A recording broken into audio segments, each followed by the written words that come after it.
On the news tonight, Federal High Court ordered all parties in NDLEA's face-off with Ogun State Senator-elect Buruji Kashimu to obey court order.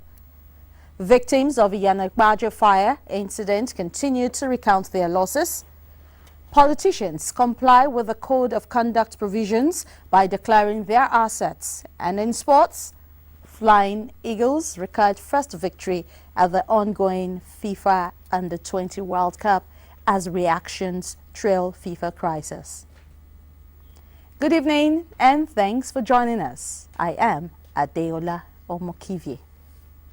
The Federal High Court sitting in Lagos has ordered the parties charged with contempt in the case between NDLEA and Ogun State Senator-elect Buruji Kashimu to comply with the order of the court until the suit is set aside. It also ordered the parties to stay action pending the determination of the suits. Vera Chimuba, who was at the Federal High Court Ikoyi, now reports. On the resumption of hearing, counsel to Kashimu Ajibade Oluyede informed the court that he has filed better and further affidavit to inform the court of current circumstances so as to bring the operations of NDLEA to sanity.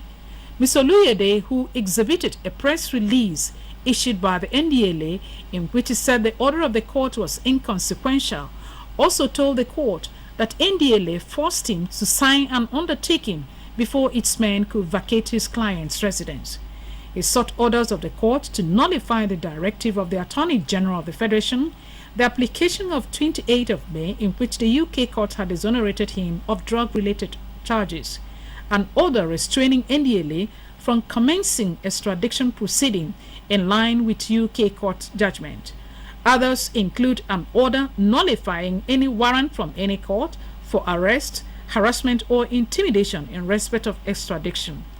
NDLEA counsel Sunday Mbona told the court that NDLEA has not been served with any court process. He said the criminal contempt proceeding suit instituted by Kashimu is an abuse of court process and a misrepresentation.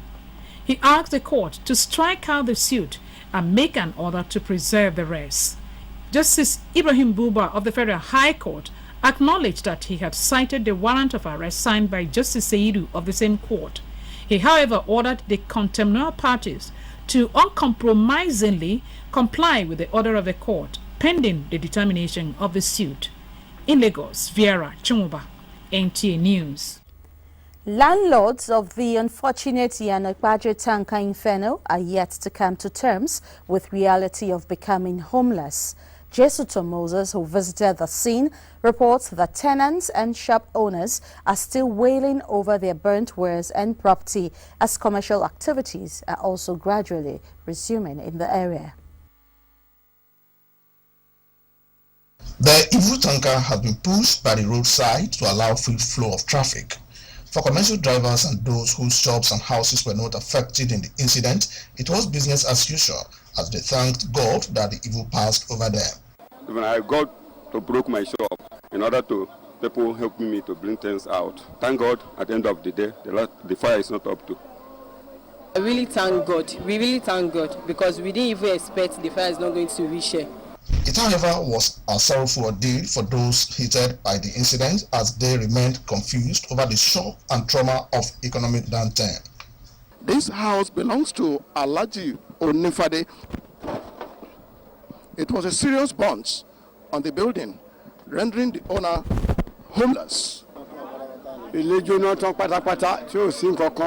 Tanker driver ran out, started telling the occupants of each buildings along the roadside there that they should start going out, that this oil has fuel started spilling out of the tanker, that the fire has already reached like 5 different streets before it caught fire and ran back to the source of the fire, that's the tanker. Even it's just car that I put on in that night that inside my body. All this one I put on now, it is just a friend that dashed me. I'm old, there's no work again, I'm retired. Please, I need a help. I want people to help me, please. I'm getting this place now. There's fire everywhere, so I declare that everything has gone burnt. The evil tanker skidded off the bridge, emptying its contents around midnight on Monday, resulting in a socio-economic and emotional crisis for those affected. In Lagos, Jesuton Moses, ATN News. Today is being observed as the International Day of Innocent Children, Victims of Aggression. This is in view of the high level of aggression at both the home front and in the larger society. Children have been subjected to child labor, victims of kidnapping, and focusing on the current situation in Nigeria, a large number of internally displaced persons and direct victims of Boko Haram insurgency are children. What is the state of the children of the world vis-a-vis aggression? How can we ensure enlightenment and total eradication of the ugly situation?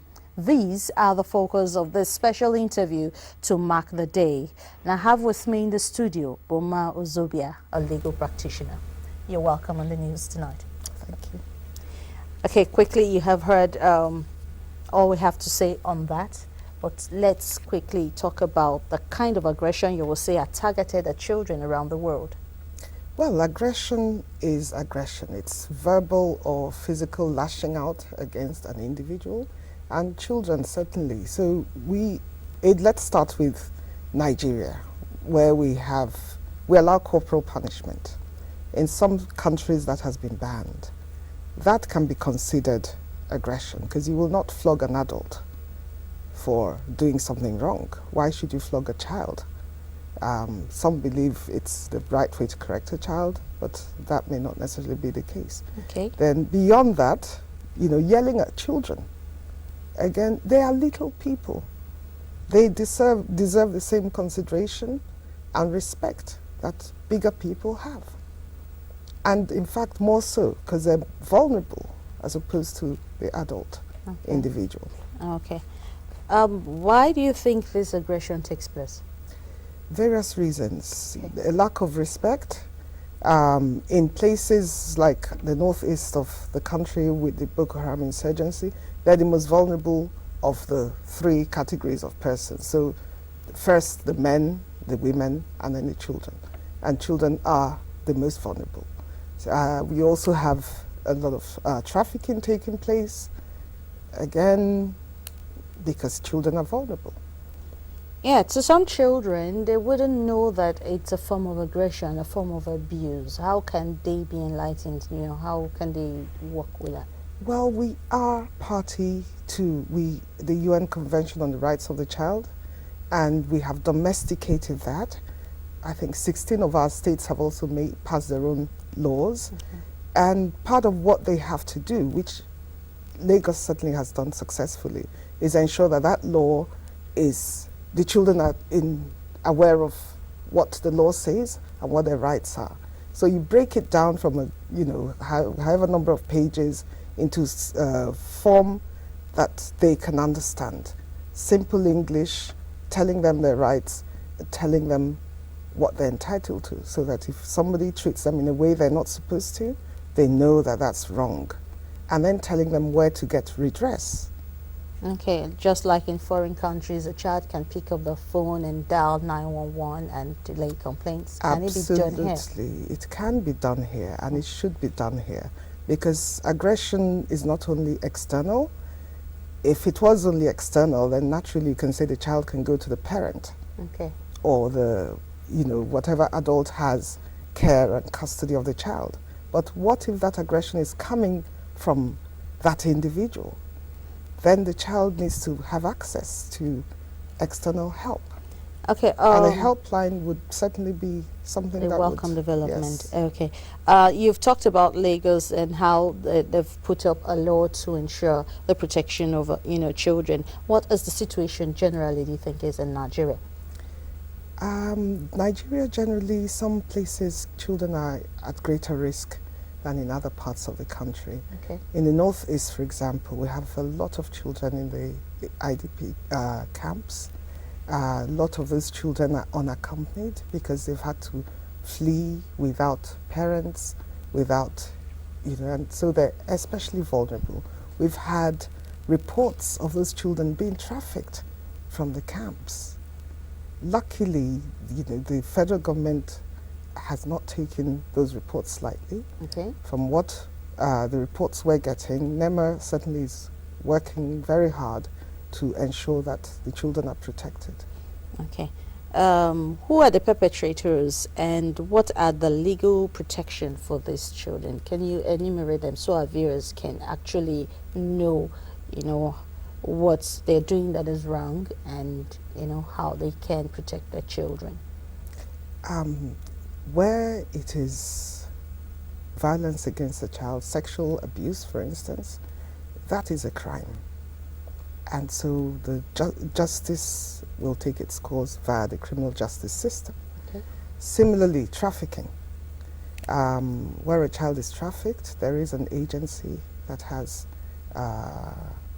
control of dealing with that aspect of criminal activity. Beyond that, the police has, generic role to play in all criminal activities.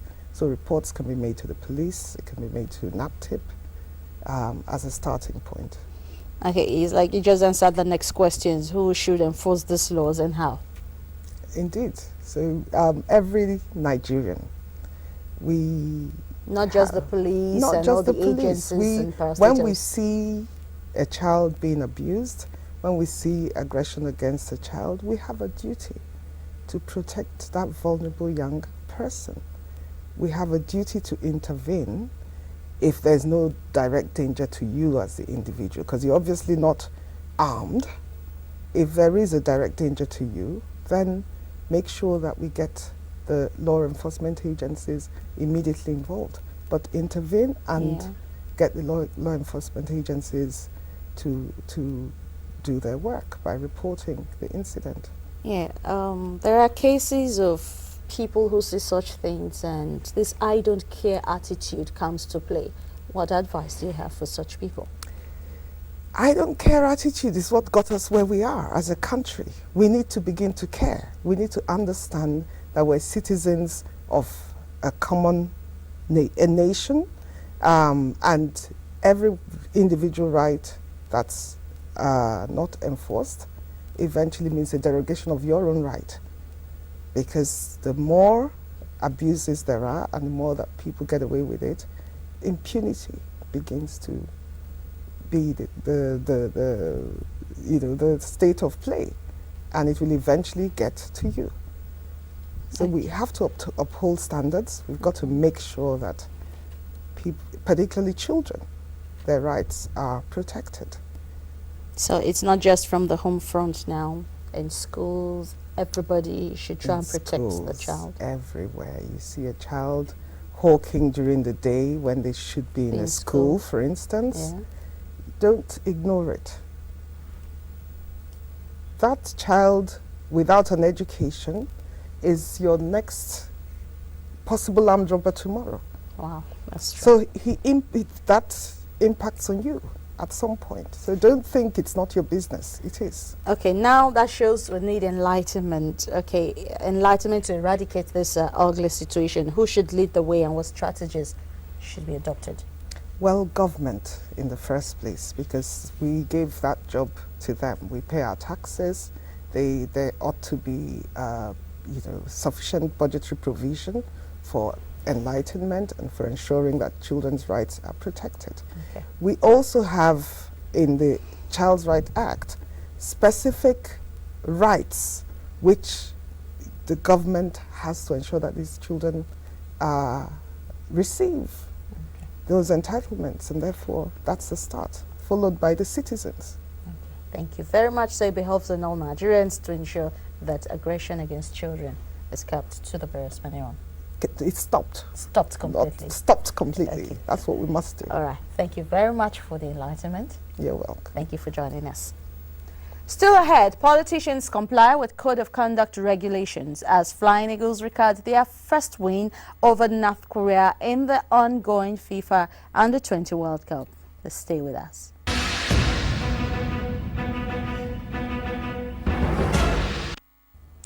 And it's good to know you're still there. There is now a renewed emphasis on declaration of assets by both public and political office holders. This is evident in the level of compliance by these officers at the Code of Conduct Bureau. In this report, Abdullahi Mohammed examines the mandate of the Code of Conduct Bureau and level of compliance in Lagos.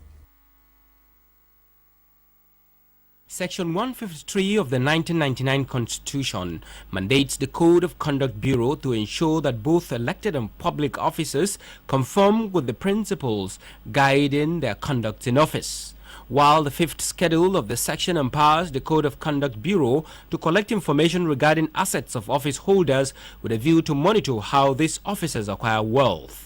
Though the Bureau has been existing since 1989, the renewed commitment by both public and political office holders to comply with its mandates going by available statistics is phenomenal. For the governor, he had done that, and the deputy governor. For the State House of Assembly, because they were supposed to be inaugurated today before it was sifted. And so majority of them had already complied. Many Nigerians have, however, asked the Bureau to make public the declaration of assets by political office holders, but the Bureau says it is not empowered by the Constitution to do so. The Constitution says that the ways and manner in which such asset declared by any public officer will be made available to members of the public will be enacted by the National Assembly. And the National Assembly has not enacted any law. Within the next 4 years, political office holders will execute programs and policies as a result of mandates given to them by the people. But do these people trust that declaration of assets by these political office holders will stamp out corruption? It will not stop corruption. Why? I can't explain. That will stop corruption? Yes, I believe. Why? Because, before appointing you into an office, you need to tell Nigeria what asset you have. Well, the people have spoken. In Lagos, Abdullah Mohammed, NTA News.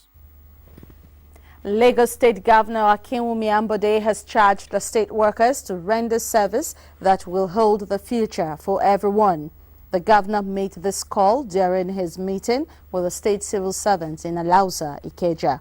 Correspondent Victoria Olabode reports that Governor Ambode assured the workers that nothing will hinder them from getting to the peak of their careers. In his speech, Governor Ambode appreciated the civil servants for their support and cooperation when contesting for the governor of the state. He said he is ready and believes in harmonious relationship towards a better civil service based on the training and experience he had acquired in civil service. You know, my dream for the public service is to have an establishment that will prepare you for a worthwhile life after active service. What happens to each and every one of us when we leave the service is what I'm after in the next 4 years. There will be a lot of opportunities, but you know, you must work for it. Lagos State Head of Service, Mrs. Folashade Jaji, while praying for a successful tenure, also assured the governor of the workers' loyalty. But he's here, flesh and alive, and looking very happy, as we are also looking very radiant.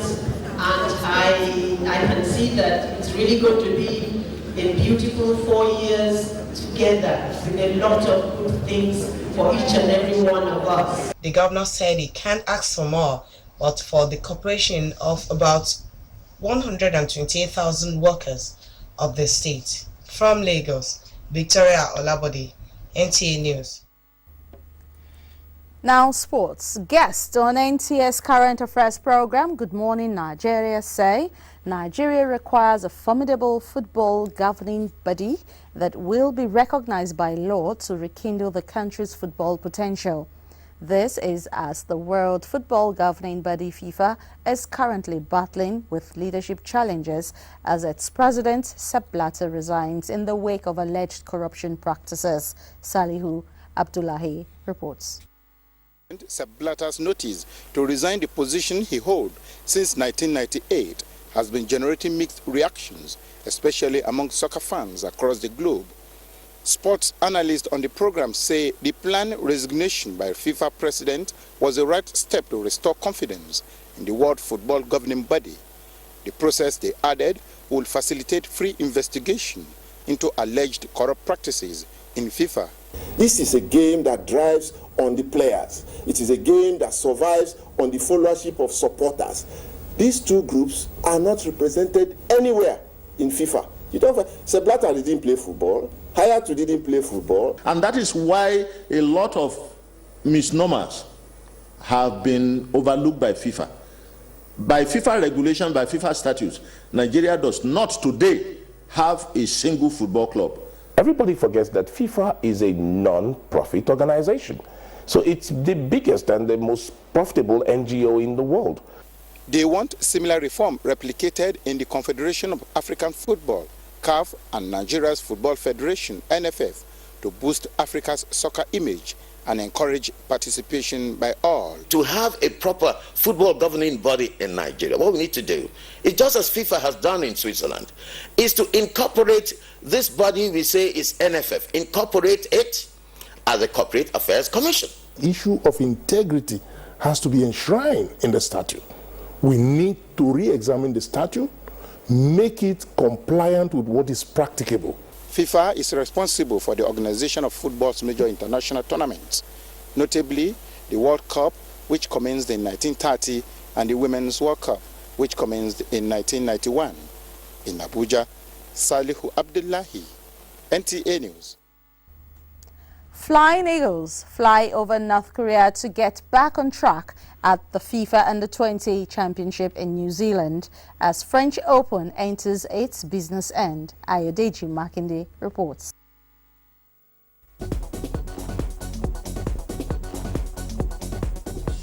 The Flying Eagles relaunched their campaign to win their first Under-20 trophy on Thursday after their first display against Brazil was described as a false start. The Manu Garba tutored side put 4 unreplied goals past North Korea to earn their first 3 points in the tournament. Awoniyi Isaac, Awoniyi back on here for success. Isaac! That is terrific! Coming into the second match, I think they did well. Even though North Korea is not what we should hit our chest and say we have arrived, but looking at the defense, they were able to tighten up and avoid through passes. The Maiden Dynamic African Stars Youth for Peace Championship has been described as a veritable platform for the empowerment of youth through sports.